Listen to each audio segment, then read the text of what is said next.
next 15 to 20 minutes, we're gonna go on a journey. A journey of a brand building, of a journey towards sustained brand impact. There's gonna be two themes that we're really gonna focus in on here. The first theme, the audience journey. Not surprising, journey, you're gonna hear me say it probably 24 times during this presentation. But the audience journey that we are building, and we are trying to get brands to come along with us, and how we are trying to do that in the data and measurement space. The second thing, playing into the words that have been said over and over, edge. We're at the edge of disruption in the measurement space. How do we use collaboration to accelerate that disruption and get to a mutual beneficial outcome quicker? First part of the journey, not gonna be surprising to anyone here. Intro was said about magic and everything else. Disney cares about our brands. We nurture them, we grow them, we track them. This is from our brand marketing team. It's their character strength survey. It's showing a spot in time right now, but think of this as something over time that is tracked regularly. It becomes the heartbeat of the brand. It becomes the pulse of the brand. This is one of my favorite brands, Stitch. Absolutely love.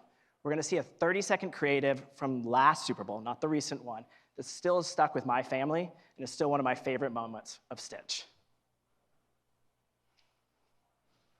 Sorry, folks, there's a breaking development. There's something down on the field. I see that too. What is that? Looks like a koala or a dog or a... They're all out there right now. They're trying to catch it. They're having a real hard time. They've got trash cans. This guy's got no chance. I think they got it. Nope. Now he's gone and driving a cart. Uh-oh, watch out for the goal. Oh, that thing is indestructible.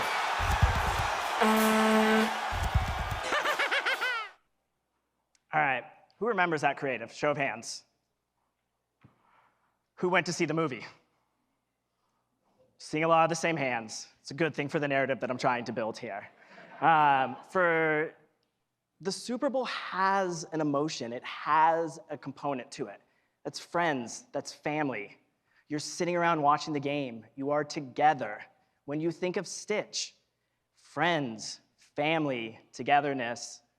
I have a bet with my daughter. She loves Stitch. I had a bet with my daughter. She said, you will never do your horrible Stitch impression on stage. So here we go. Oh, family means family. Family means nobody gets left behind. All right. So I got the C- impression out of the way. I checked one box. I've at least accomplished something out of it. But it's really those two coming together in a very unusual connection. Super Bowl, Stitch. Then you change the worlds. You bring Stitch into that world, and it has that lasting memory of that creative that forever will stick in my family's memory and for many others as well. We'll go into the performance of that creative later in the presentation. But now, segueing away from brand marketing to Disney advertising that I cover. And there's a phrase that I really actually don't like, which is eating your own dog food. I still don't fully understand the graphic image of that one, so we're gonna go with tasting your own pasta sauce, maybe something a little bit more visually appealing, but that's what we're doing with our brand marketing team. Disneyland's 70th anniversary, they are using what we are building to try to help grow their brands. And those are now the same capabilities that we are trying to bring to our brands that work with us in Disney advertising. So at Tech and Data, which is held at CES each year, my boss announced Brand Portal, really trying to make a platform, a mechanism for that storytelling to come together. Whereas we're trying to bring brands along on our journey, we want to be doing it within the same ecosystem. We want to be telling the same story. We want to have marketers and our sales team seeing that same story and building around it. So a view here of what it would look like for one of our brands, has all the campaigns that have been measured, talks about the sponsorships that are there, looks at if you're trying to reach an audience, how is that reach growing over time? Have you peaked? Do you still have more opportunity to grow? Really, again, trying to get into that conversation where we are working together on the story. We're trying to understand what your brand is wanting to do, and we're leveraging our capabilities to try to get there. But what else are we trying to do with that platform? We're trying to disrupt the funnel. There's mention before of the funnel. When I was lucky enough a year ago to take over the team that does measurement, study, setup, and delivery, one of the first things I looked at was this funnel. I hate it. It makes no sense to me. Why are we going narrower? If we're trying to build a brand, Why are we immediately cutting out people who haven't moved from awareness to consideration and down that funnel? And is that how we shop? Do we really go through that type of thought process? Or is it much more webbed? Is it much more of a journey where you have to understand where an individual is in that journey and how do you bring them to the next step? Someone may be further along, someone may just be at the beginning, but how do we do that? I think even when I think of my purchase path, been a single car household for a very long time, went out on New Year's Eve just to look at cars, somehow signed on that day. I need new laces for a different pair of boots. I'm 2 weeks in and I still cannot figure out what laces I want to get. Why am I researching laces for 2 weeks, trying to go through all of the different components, and for a car, bam. We're illogical to a degree, and understanding that path to purchase is going to be different for every single individual, and really tapping into that is where we need to disrupt the measurement space. We really need to think about it from a collaboration of understanding how someone is ping-ponging through their journey across the different engagements. Man, I'm having some difficulties with the clicker. There we go. All right, so I already gave a nod to it. I've already said it a dozen times, but all these words that are there, what are we gonna focus in on? Journey. So what is Disney advertising doing to try to bring brands along in our journey? One of our products, we love to brand things, branded Disney magic words, fits with the magic theme. It really is using prompt engineering across our vast library of content to understand the elements within the content, within the scenes, to really be able to narrow in. You could be watching a comedy, and there can be a dark moment. You could be watching a drama, and there could be a happy moment. The tone of it is really, really important. As an advertiser, as a brand, the last thing you want to do is be having your audience go through a journey, have your message come through, and just it falls dead. You want to have that same stitch effect that we talked about. And so these are 5 of the categories. Imagine dozens of words under those categories. That's Disney magic words. Let's dig into what this actually looks like. So here's travel, 3 of the top ones that would pop up that the model would spit out, scenes before the ad break, before the commercial, that are gonna be heavy density of travel. But why are we making this bet? That's the thing with AI. If you're leaning in somewhere, you better know why you're making a bet. You better know why and what you think it's going to deliver. Plus 58% brand engagement, plus 20% favorability, plus 30% consideration. Lifts that we see and that we will continue to optimize to get stronger and stronger. Let's dig one level deeper. All right, travel, broad group, broad word, can mean a lot of different things to different brands. Hotels and resorts. Starting to also drift into animation, areas that maybe you wouldn't think of, but if that scene is right, if that moment is right, if you can have that Stitch and that Super Bowl type interaction, you will have that lasting memory with it. Thank you to Marriott, who will be on stage after this, and their marketing team for letting us talk about this scenario here to get into real results. So Marriott leveraged Disney magic words, reaching their strategic key traveler group that they were trying to go off after. 16x lift in brand consideration. These are not small numbers. Plus 50% is for someone like me. So when you start thinking about why did that consideration grow so much? Because that creative that they saw, that perception of their brand, it felt like it was for them. And why is that? In my opinion, when you sit down to watch premium content, you are intentional. You have picked the journey as a user that you want to go on. You know the mood you want to be. You know where you're trying to be taken away to escape. You're not scrolling on intentionally. I see you, Lexi, you're doing it right now. You're not scrolling on intentionally. You are choosing to sit down in the content and watch it. And so if that brand can come along on that journey with that intentionality to it, they will get that same level of impact. Let's take this one more level. Let's go one level deeper. We had Uber Eats before me, trying to tie all these together here. What if we really wanted to not just talk about a single creative, a single audience? What if we wanted to adapt it? You could be in your house watching the same content nowadays as your neighbor, and they will see a completely different advertisement than you will. And so how do we make the right message come in at the right time? And so this is the Kardashians. Prompt engineering, breakfast versus cooking at home. 2 different ways to look at it. If you're Uber Eats, maybe you're talking about all-day breakfast trends that have started in the neighborhood. I get that craving at like a random time at 4 o'clock where I'm like, I really want a breakfast burrito. How do I get myself a breakfast burrito?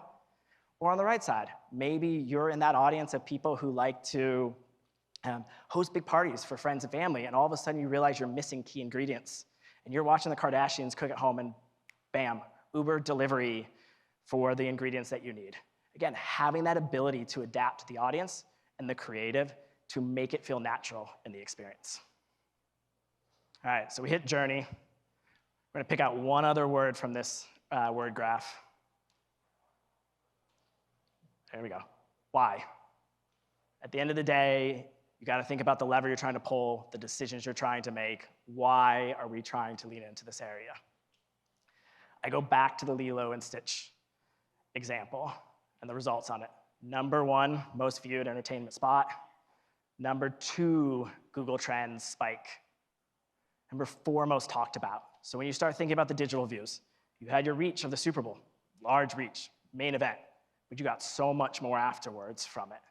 Google Trends spike, you get that search traffic. You start to see it pick up, and then social. Even if you didn't see it, not everyone's hand went up, people talked about it. It started to pick up steam. Again, you get that reach. But again, why? Why are we building this narrative out here? At the end of the day, the question and measurement for anyone on the brand marketing team or not, how do we quantify? When you look at that Lilo and Stitch example, and you look at that social, and you look at that search, and you look at now this new ecosystem of different sources, agentic AI, who has to know your brand if someone's typing something in and have brand recall. It's not even human brand recall anymore. We're gonna have agents that have to have brand recall. How do we quantify the impact of that first thing in the journey, and then the things later on that don't disrupt it? I don't know the last time that I searched unintentionally. When I'm searching for something, I'm putting it in as a lazy way to get to the site. Nothing News, brand that I wear for shoes, love them. When I put it on my list recently, birthday list, I saw that affiliate link at the end of it, and as a data person, deleted that. Because I said, why are they gonna get credit when I paste that into an email and my family buys it when it was me who gave them the recommendation? It wasn't search that was the reason that I got there. It was elsewhere. And so how do we start to understand the source? And when a user's on a journey, if that source just doesn't disrupt the flow, but carries that journey through, why are they getting the credit? Should have gone one more slide faster. Who gets credit? And then what is organic? What search would have not happened absent that message before? What social traffic would have happened absent that creative on Stitch? We get into some charts here. Promise not too many of them. This shows 4 weeks. You can look at the same trend over a multi-month period. Insurance brand search engagement. Don't need to really worry too much about it. What you see is bars go up in impressions, lines relate to it in search. Strong correlation. There are areas where maybe there's a halo and you get a little bit more, search traffic picks up, brings you above the fold, and you start to get that halo and you get a larger search lift.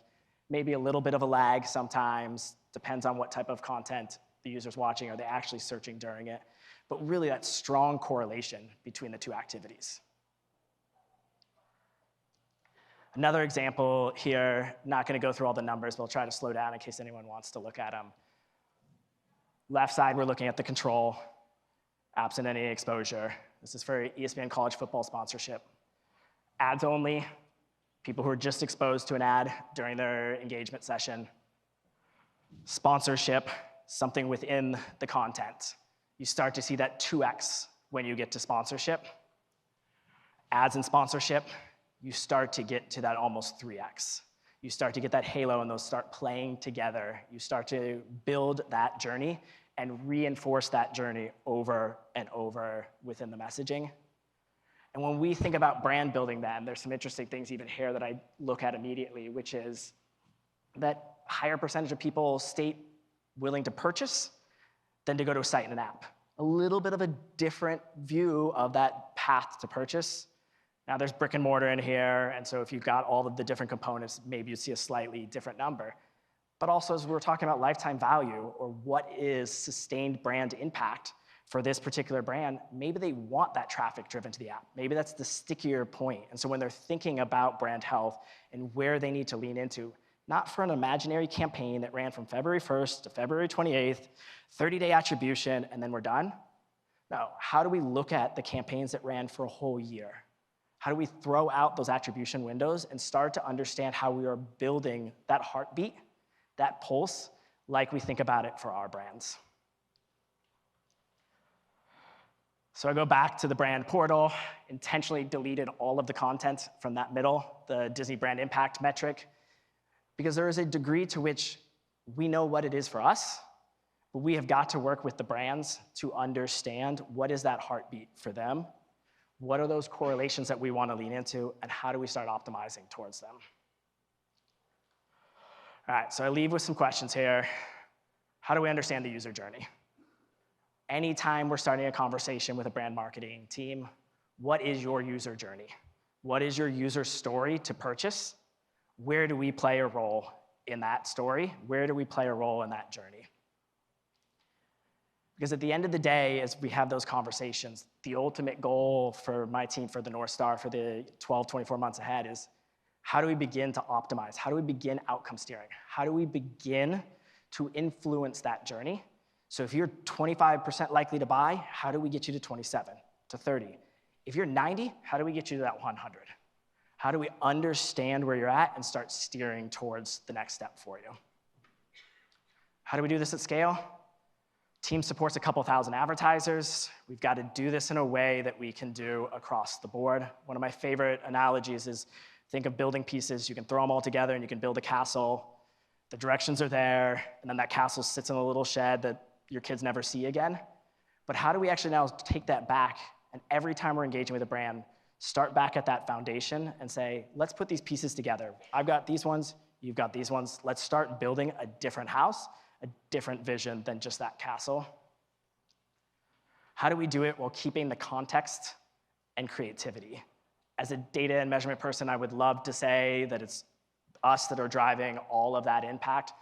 But at the end of the day, that Stitch Creative was amazing. It didn't matter what was the data behind it in that scenario, because it was so powerful. And so data and measurement's role is to multiply, not to try to change.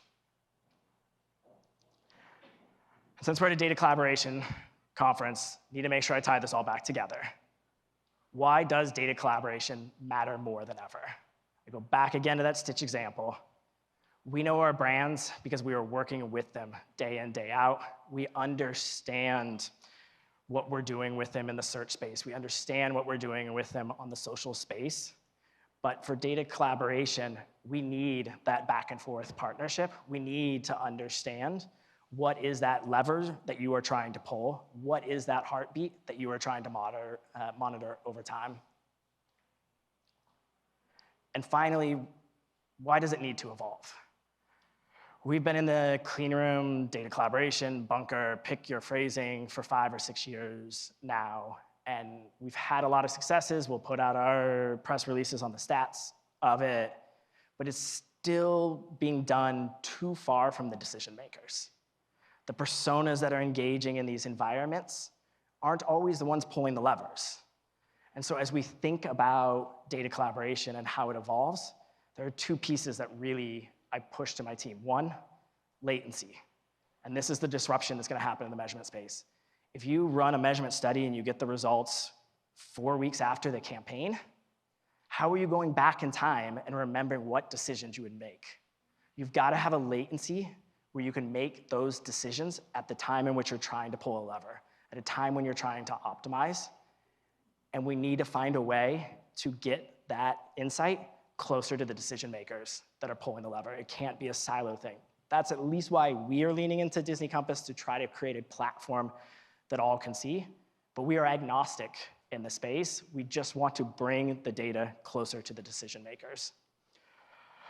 And with that, tying it all back to the same journey, the same audience concept that I was talking about, we have a wide array of content, and when you are jumping into one, you are going on an audience journey. You are being intentional on that audience journey. How do we get your brands to come along for the ride and prove success for you? And with that, I am done. Thank you.